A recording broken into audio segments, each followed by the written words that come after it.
All right, we are on to the next topic. 1.6 is all about absolute value.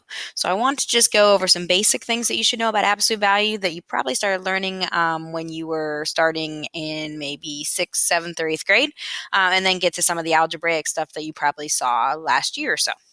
So first of all, absolute value. Absolute value, the symbol you're often going to see for absolute value are the long bars. So you'll see something like a number inside of those bars. The definition of absolute value, and I've told you I'm not big on long definitions. The definition of absolute value is the distance from zero on a number line. Distance from zero on a number line. So when we take the absolute value of something like 5, well, we're just going to get 5, because if we think of our number line, and here is 0, 5 is 5 spaces away. We also see that negative 5 is 5 spaces away from 0, so we also get 5. If you're trying to evaluate an absolute value and you wanted to use a calculator, let me show you where that is. So let's say you had to do something like -7 plus 5 in absolute value, so which I think you could do in your head, but let's say you wanted to grab a calculator just to be sure. You're going to go to the math button. So your math button is the one that is under the alpha. And you want the second heading. So you want the heading that says NUM, that stands for number. So if you use your right arrow, you can go over to that. And it is the first one there. It says, looks like abs. That says absolute value. It'll put the absolute value up on your screen. And then you can type in -7. Make sure you hit the negative button and not the subtraction. The negative button is at the very, very bottom. And then +5, enter, and it'll give you your answer.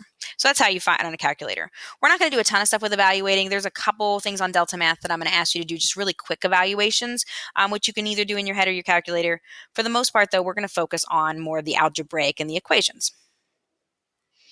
So looking at the equations, when I'm trying to solve an equation that has an absolute value bars in it somewhere, we're actually going to get two answers. We're going to think of it as like solving it twice, because the absolute value could be the distance away on the right side, on the positive side, or it could be the distance away on the negative side. So when you look at something like 9, well, you could be talking on a number line over here at 9, or you could be talking on a number line over here at -9. So the way that I start the really basic ones is I tell students we make like a little tree, we make branches. One option is that the original part in the absolute value bars equals the positive number. So either x minus 3 is equal to +9. The other option is that x minus 3 was equal to -9 because it was on this side of the number line.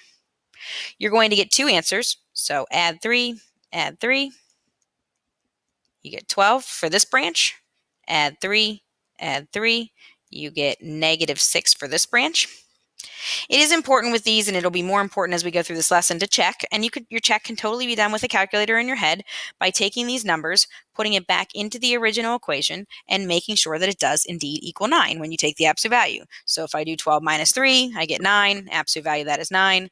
When I do -6, -6 minus 3 is -9. Absolute value of that is still 9. If the absolute value is not the only thing on that side of the equation, then you have some work to do before we can start breaking things into branches. You have to isolate, you'll hear me say this a lot, so I'm going to write it down, the absolute value bars. Meaning this should be the only thing left on the side before I start breaking things down into two different solution paths. So I start that process by adding 1. So I have 3, absolute value of x plus 2 equals 9. And then I divide by 3. Now, I have had students really tempted to distribute. You cannot distribute with an absolute value. That's not the same as a parentheses. So I know in the beginning it's kind of tempting to say, well, maybe I should take that 3 and I should go in here.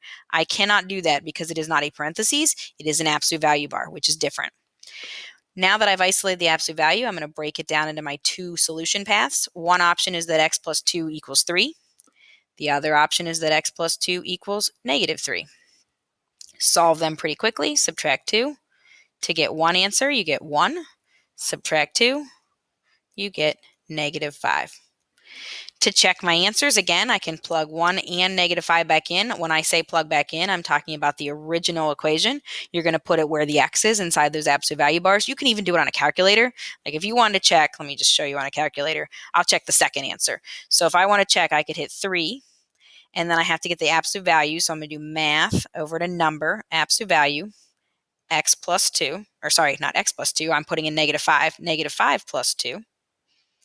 And then after the absolute value, a -1, and make sure when you hit enter that you do get 8. That's how you can check with a calculator and not really have to write anything down. Oh, I want to do one other example, and then I'm going to cut this video off and kind of go to something else. I do want to mention, and I think I'm going to mention it later as well, I do want to mention that it is not possible to solve something like this. And I think I'm going to actually make note of this a couple times. You cannot have an absolute value when you isolate the absolute value equal to a negative number, because in the end, no matter what I put in for x, you are always going to get something that is positive once I take the absolute value of it. So if you ever see anything like this, this is an example where we have no solution. If you get an absolute value equal to 0, if you have an absolute value equal to 0, that is the only time that you will get a single answer. You can't break it up into two branches because 0 isn't positive or negative, it's just 0. So if that happens, you can just drop the absolute value bars and solve for x. So I want to mention some special cases before we finish. Those are the basic ones. Go ahead and practice those on Delta Math, and then we'll come back and do some of the ones that are a little more complicated in a second.